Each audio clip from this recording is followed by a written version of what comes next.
Hi guys, this is Arvind Kumar. Welcome you all in our classes. Let's begin a new way of learning. दोस्तों आपको स्वागत है are classes में। Friends अभी तक हम लोगों ने ट्रिगोनोमेट्री का पार्ट 7 तक वीडियो कर लिया है ना। आई होप कि आप लोगों ने सारे वीडियो देखे होंगे। ये पार्ट 8 है। इसमें हम लोग जानेंगे हाइट एंड डिस्टेंस के बारे में। इसमें हम करेंगे एक्सरसाइज 9.1 और ये ट्रिगोनोमेट्री से रिलेटेड लास्ट एक्सरसाइज होंगे। ठीक है, फिर हम लोग डिसाइड करेंगे कोई और चैप्टर, कुछ नए चैप्टर के साथ फिर से नए वीडियो देखेंगे। चलिए तो बिना देरी किए हुए इस चैप्टर को आगे बढ़ाते हैं। फ्रेंड्स त्रिकोणमिति यानी कि हाइट एंड डिस्टेंस का जो प्रयोग है पुराने समय से विद्वान लोग करते आ रहे हैं।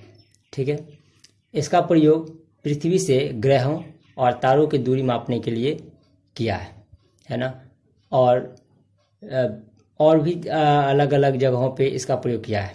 फ्रेंड्स इसमें क्या है कि जैसे कि फर्स्ट एक्सरसाइज में हम लोगों ने देखा था कि एक 4 मिनट का जो एग्जाम्पल लिए थे, कोई भी एग्जाम्पल ले लीजिए। जैसे कि मान लीजिए ये कोई भवन है, ये बहुत बड़ा एक भवन है ना। यहाँ से एक डिस्टेंस पे कुछ, यहाँ से एक डिस्टेंस पे कोई ये व्यक्ति है। मान लीजिए ये कोई व्यक्ति है, ठीक है, इसका भी कोई डिस्टेंस है, ठीक है ना। ये इस जो व्यक्ति होंगे ये मान लीजिए पृथ्वी तल है ना, ये एक पृथ्वी तल है, तो इस व्यक्ति का भी तो कोई डिस्टेंस होगा कि नहीं। और ये 4 मीनार है, कोई घर है, कुछ भी है, ठीक है ना यहाँ पे। तो फ्रेंड्स यहाँ से जो व्यक्ति देख रहा है, यहाँ पे इसके शीर्ष पे मान लीजिए ये भवन है। यहाँ से जो व्यक्ति इस शीर्ष को देख रहा है, ठीक है, तो और यहाँ से हम ये सीधा लाइन ले लेते हैं, तो ये जो इसको बोलेंगे क्षैतिज रेखा, हॉरिजॉन्टल लाइन बोल सकते हैं, ठीक है। और यहाँ से जो व्यक्ति देख रहा है शीर्ष को, इसको बोलते हैं दृष्टि रेखा। जो व्यक्ति यहाँ से यहाँ तक देख रहा है, यह है दृष्टि रेखा, ठीक है। ये हो गया दृष्टि रेखा और इसे हम इंग्लिश में बोलते हैं एंगल ऑफ एलिवेशन, ठीक है। फ्रेंड्स यहाँ से यहाँ तक की दूरी जो है या इस भवन की जो ऊंचाई है उसे हम बिना मापे इसको ज्ञात कर सकते हैं इस त्रिकोणमिति के रूल उपयोग करके, त्रिकोणमिति एक फार्मूला का उपयोग करके और हाइट एंड डिस्टेंस का प्रयोग करके, है ना।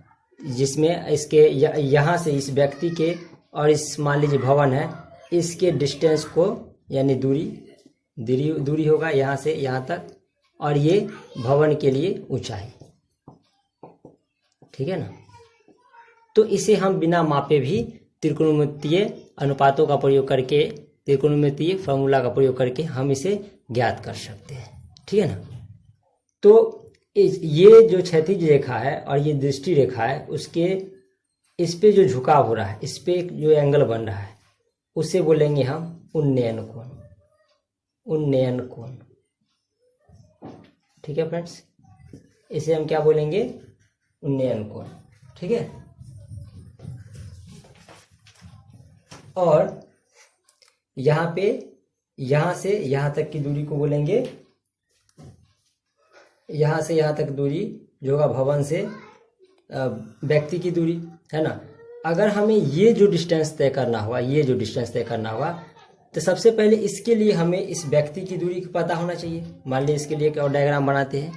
जैसे कि ये भवन है, ठीक है, और ये जमीन तल है, और यहाँ से यहाँ तक ये व्यक्ति की ऊंचाई है, और यहाँ से यहाँ तक ये हो गया उसकी दृष्टि रेखा, ठीक है ना। तो ये एक हॉरिजॉन्टल लाइन ले लेते हैं, A B C D E। ये जो DC जो है, ये जो आपका क्या हो जाएगा, व्यक्ति की ऊंचाई, व्यक्ति की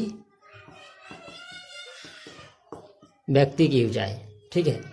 और A B जो होगा भवन की ऊंचाई, ठीक है। तो हमें ये डिस्टेंस पता करने के लिए सबसे पहले ये डिस्टेंस पता होना चाहिए और ये डिस्टेंस पता होना चाहिए, और हमें ये पता होना चाहिए। और इसके साथ यदि हमें ये एंगल यानी एंगल ऑफ एलिवेशन या कहे तो उन्नयन कोण अगर हमें पता हो तो हम इसे ज्ञात कर सकेंगे। ठीक है, तो ये सब कैसे ज्ञात कर पाएंगे, इसके लिए हम एग्जाम्पल लेके आपको समझाएंगे। थोड़ा सा बेसिक चीज़ें जो अभी हम बता रहे हैं उसको आप देखिए, ठीक है ना। चलिए आगे बात करते हैं। चलिए तो एक और डायग्राम बनाते हैं, है ना। एक और डायग्राम से हम समझने की कोशिश करते हैं कुछ और बातें को। मान लीजिए कि ये एक भवन है, ठीक है, ये एक भवन है, ये एक भूमि तल है, ठीक है, ये एक भूमि तल है। तो यहाँ से मान लीजिए कि कोई व्यक्ति है, ये यहाँ पे भवन के ऊपर एक कोई व्यक्ति है और ये इस जमीन पे रखे किसी चीज़ को देख रहा हो। तो यहाँ से जो इसकी जो दृष्टि जा रही है, इस दृष्टि, इसे बोलेंगे दृष्टि रेखा, है ना। और ये जो है एक क्षैतिज लाइन है। तो इस क्षैतिज लाइन और दृष्टि रेखा के बीच में जो कोण बन रहा है, इस कोण को बोलेंगे अब नमन कोण। इसे बोलेंगे हम अब नमन कोण, और इसे इंग्लिश में बोलते हैं एंगल ऑफ डिप्रेशन। इसे बोलते हैं एंगल ऑफ डिप्रेशन। ठीक है फ्रेंड्स, इसे हम बोलते हैं एंगल ऑफ डिप्रेशन, और ये होता है अवनमन कोण। तो आप छोटी छोटी चीज़ें याद रखिए, है ना। यदि कोई चीज़ नीचे से ऊपर की ओर देख रहा हो क्षैतिज लाइन के साथ, जो कोण बनेगा वो होगा उन्नयन कोण। उन्नयन कोण जिसे हम बोलेंगे एंगल ऑफ एलिवेशन। और नीचे ऊपर से नीचे की तरफ देख रहा होगा तो उसे हम बोलेंगे एंगल ऑफ डिप्रेशन। ठीक है ना। तो ये बेसिक बातें आपको पता होनी चाहिए। अब हम इसका प्रयोग जो है क्वेश्चन के थ्रू समझने की कोशिश करेंगे प्रैक्टिकली कि कैसे है। ठीक है ना। तो आइए हम एक्सरसाइज नंबर 9.1 का फर्स्ट क्वेश्चन को देखते हैं। तो देखिए फ्रेंड्स, ये है आपका प्रश्नावली 9.1 का फर्स्ट क्वेश्चन। क्वेश्चन में क्या है इसको पढ़ते हैं। सर्कस का एक कलाकार एक 20 मीटर लंबी डोर पर चढ़ रहा है जो अच्छी तरह से तनी हुई है। ठीक है, ये आकृति दिया हुआ है। ठीक है ना। इसमें हम देखेंगे कि ये सर्कस का एक कलाकार जो है, ये रस्सी है जिसे वो चढ़ रहा है, जो 20 मीटर लंबी है। अच्छा, जो अच्छी तरह से तनी हुई है, ये जो है ना सब बिल्कुल ढीला ढाला नहीं है, ये एकदम तनी हुई है, एकदम सीधी है। और भूमि पर सीधे लंबे खंभे के शिखर, ये जो लंबे खंभा है, ये जो लंबा खंभा है, ये ए बी जो है सो लंबा खंभा है, शिखर से बंधा हुआ, इससे शिखर से बंधा हुआ है। यदि भूमि स्तर के साथ यानी ये जो भूमि स्तर है के साथ डोर द्वारा बनाया गया कोण 30 डिग्री हो, ये जो कोण है वो 30 डिग्री हो, तो खंभे की ऊंचाई ज्ञात करिए। ये आपको ज्ञात करना है, तो देखिए अभी तक हम लोगों ने क्या सीखा है। ये जो एंगल जो बन रहा है, अच्छा देखिए नीचे से ऊपर की ओर देख रहा है, तो इसको हम बोलेंगे क्या, उन्नयन कोण। अच्छा, यहाँ जो एंगल जो बन रहा है, तो यानी ये आपका लंब है ना। और ये तो हमेशा कर्ण होता ही बड़ी भुजा, है ना। तो ये लंब और कर्ण को कौन सा ये रेशियो दिखाता था, कौन सा त्रिकोणमिति का अनुपात, तो वो था साइन थीटा लंब अपॉन में कर्ण। देखिए चाहे तो आप इसको मान भी सकते हैं कि माना खंभे की लंबाई क्या है, x है ना। माना खंभे की लंबाई क्या है, x है। तो प्रश्न से क्या करेंगे हम, यहाँ से जो है आपका साइन थीटा दिया हुआ है 30 degree, sine 30 degree equal to हो जाएगा लंब बट्टे में कर्ण।